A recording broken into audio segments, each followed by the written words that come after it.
चमा चमा चमकाई बाबा की बखरिया रे बाबा की बखरिया रे।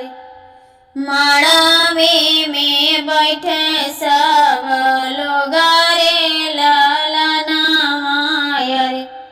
माड़ा में बैठे सब लोग रे लालना।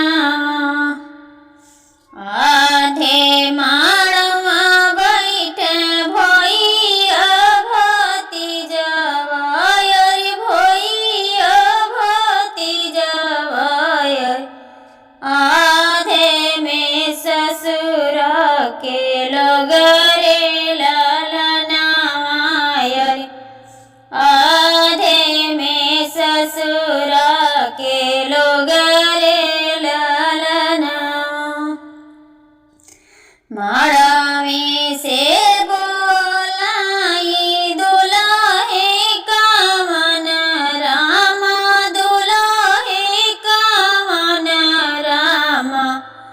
सुना धन अरज हमार रे लालना रे। सुना धन अरज हमार रे लालना। अपनी चादरिया धान हम के ओढ़ावा रे हम के ओढ़ावा रे। ठंड लगत बड़ जोर रे लालना रे। ठंड लगत बड़ जोर रे लालना।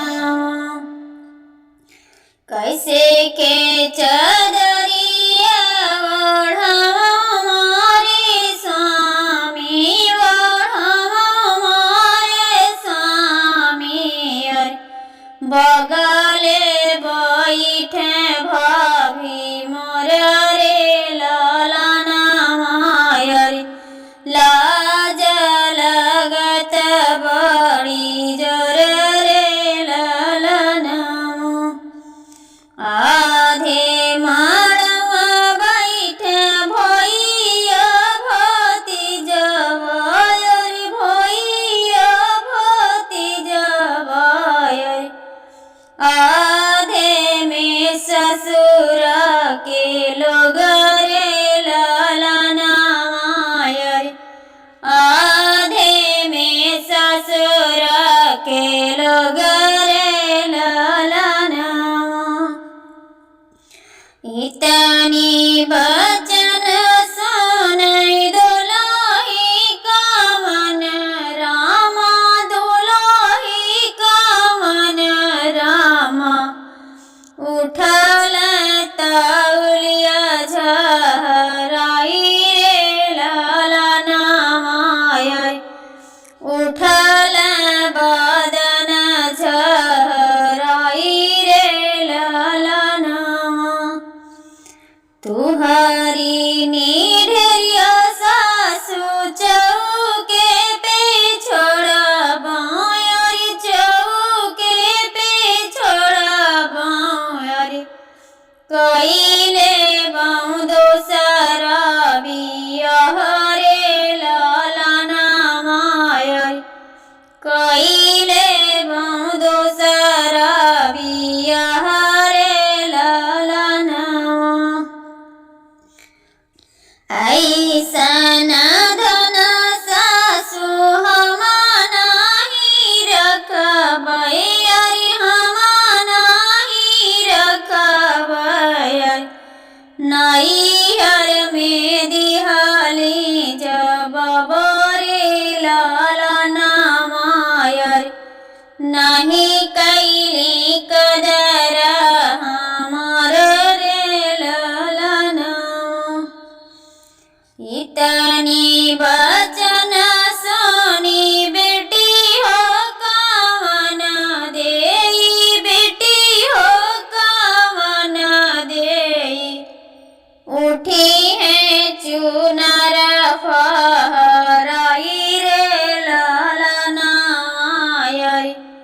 उठी है चुनार फहराई रे ललनमा तोहरे कारण स्वामी जोगी हम बनबयर जोगी हम बनबयर छोड़ी दे मैया से बपरे ललनामायर छोड़ी दे नई हर नगर रे ललनामा तोहरे कारण स्वामी बनबै जोगिनिया बनबै जोगिनिया त्यागी देबै नई हर नगर रे ललनामायर छोड़ी